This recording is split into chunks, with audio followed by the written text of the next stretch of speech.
Hello friends, this is Mansi. Today we will discuss about some questions related to biology. So without any delay, let's get started. Here you can see our first question. हमारा first question है विच organ is affected in pneumonia. Pneumonia में हमारे शरीर का कौन सा अंग affect होता है. Options are lungs, A lungs, B intestine, C nervous system या फिर डी लिवर.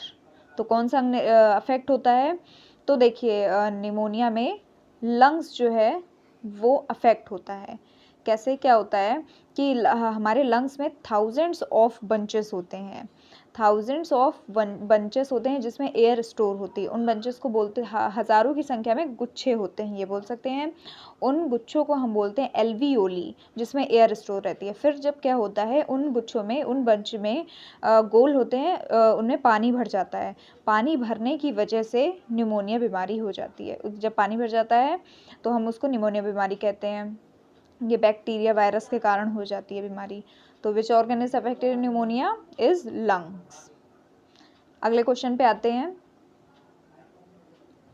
क्वेश्चन 2 है how many litres of blood is there in the body of adult human. किसी एक मनुष्य, एक मानव के शरीर में कितना लीटर ब्लड होता है. Option A 3 litre, option B 4 litre, option C 5 litre या ऑप्शन डी 6 लीटर. तो एक वयस्क मानव शरीर में 5 लीटर 5 लीटर ब्लड होता है. कितना ब्लड होता है. 5 लीटर ब्लड होता है. 5 लीटर. अगर हम ब्लड की बात करें यहाँ पे, तो ब्लड हमारा 3 चीज़ों से मिलकर बना होता है. कौन कौन सी 3 चीज़ें. एक RBC, red blood cells, WBC, white blood cells, और एक प्लेटलेट से मिलकर बना होता है. आरबीसी जो होता है वो 128 डेज 120 दिन में डिस्ट्रॉय हो जाता है और फिर नया बन जाता है. डब्ल्यूबीसी जो है, डब्ल्यूबीसी आपका 4 डेज़ के लिए होता है. और प्लेटलेट्स जो हैं वो 7 डेज़ तक होती हैं, फिर डिस्ट्रॉय हो जाती हैं. अच्छा, ब्लड में प्लाज्मा भी होता है जिसमें 90% वाटर होता है, बाकी 10% अदर चीज़. 90% तो वाटर ही होता है, तो उससे तो कुछ ज़्यादा खास मतलब है नहीं. अगले क्वेश्चन पे आते हैं. थर्ड क्वेश्चन हमारा कहता है what is the approximate weight of the human heart. Human heart, मनुष्य के हृदय का वेट, दिल का वेट उसका कितना होता है. Option A 300 gram, option B 140 gram, option C 500 gram to 1 kg होता है, या फिर 1.5 kg से लेकर 2 kg तक होता है. तो इसमें से आपका ऑप्शन ए वाला सही होगा. ह्यूमन हार्ट का वेट होता है 300 ग्राम. कितना होता है. 300 ग्राम. अगर हम हार्ट की बात करें तो हार्ट में 4 पार्ट होते हैं. हार्ट में 4 पार्ट होते हैं. 2 पार्ट राइट साइड होते हैं और 2 पार्ट लेफ्ट साइड होते हैं. जो राइट साइड वाले पार्ट होते हैं, राइट साइड वाला पार्ट ब्लड को लंग्स में पंप करता है, जिससे हमारा फिल्टर हो जाता है. उसके बाद जो लेफ्ट साइड वाला पार्ट होता है वो ब्लड को पूरी बॉडी में पंप करता है. ठीक. अच्छा, हाँ, यहाँ पे एक बात सोचने वाली है कि हमारी बॉडी में, अभी आपने प्रीवियस क्वेश्चन में पढ़ा, हमारी बॉडी में तो 5 लीटर ब्लड होता है और हार्ट हमारा सिर्फ होता है 300 ग्राम का. तो ये कैसे, मतलब ब्लड को कैसे पंप करता होगा. तो देखिए, ये तो आपको पता ही होगा कि हमारा ब्लड जो है वो 1 मिनट में 72 बार धड़कता है. ठीक है.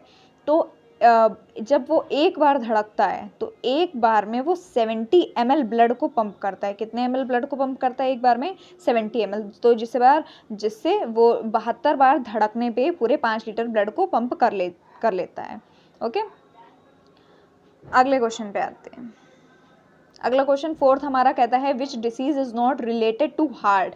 इनमें से कौन सी बीमारी हार्ट से रिलेटेड नहीं है. ए एन्यूरिज्म, बी कार्डियोमायोपैथी, सी डिप्थीरिया या फिर डी मायोकार्डियल रप्चर. तो अगर हम इन सारी बीमारियों की बात करें तो ए जो है एन्यूरिज्म. एन्यूरिज्म किस लिए होता है. जैसे हमारी आर्टरीज जो होती हैं, आर्टरीज मतलब जो ब्लड हार्ट से लेके पूरी बॉडी में पंप करती हैं, तो वो जो आर्टरीज होती हैं वो बल्ज आउट हो जाती हैं. बल्ज आउट होने का मतलब वो बाहर उभार की तरफ आ जाती है. अगर मैं आपको कुछ डायग्राम समझाऊं कि हमारी आर्टरीज इस तरह की होती हैं. ठीक है. और जब ये एन्यूरिज्म होता है ना, तो ये बल्ज आउट मतलब बाहर की तरफ, ये आर्टरी, ये वाली आर्टरी इस तरह की हो जाती है. ठीक है.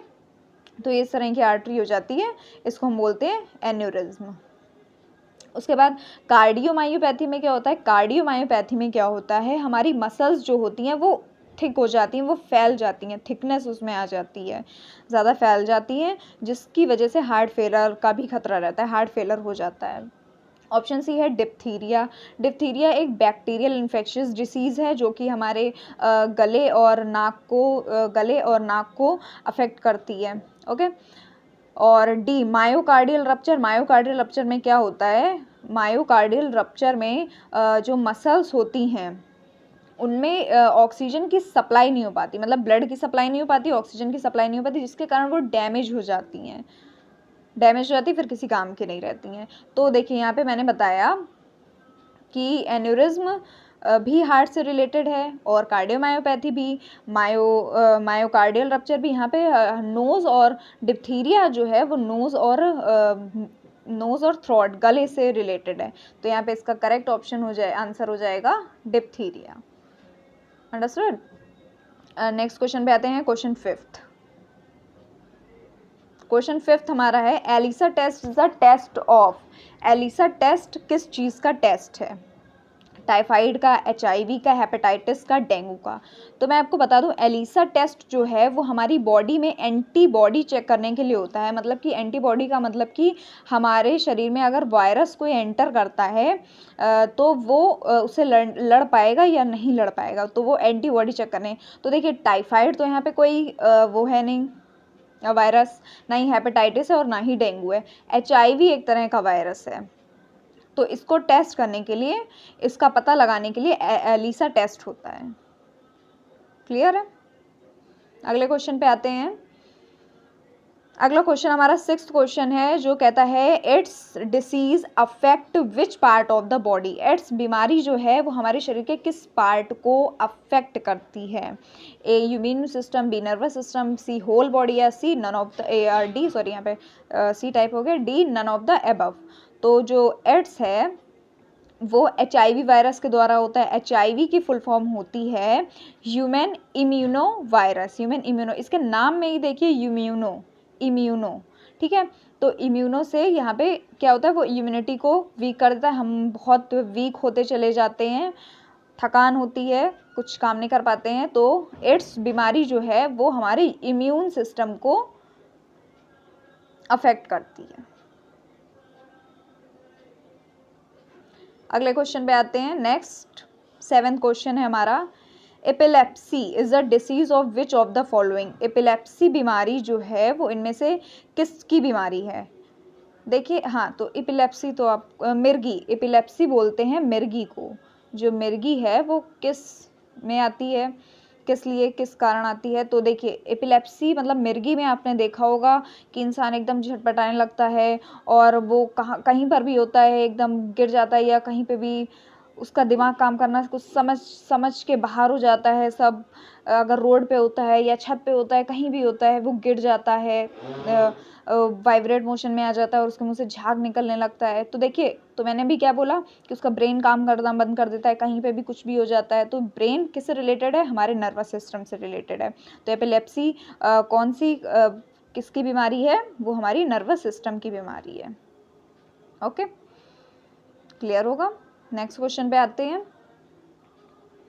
यहाँ पे हमारा 8th क्वेश्चन आ गया और 8th क्वेश्चन हमारा कहता है विच part of the human body is affected by typhoid. Typhoid से कौन सा बॉडी पार्ट हमारा अफेक्ट होता है? टाइफाइड देखिए आप लोगों को पता भी होगा और नहीं पता है तो देख लीजिए, होना चाहिए पता। टाइफाइड जो है वो गंदे पानी, गंदे खाने की वजह से होती है।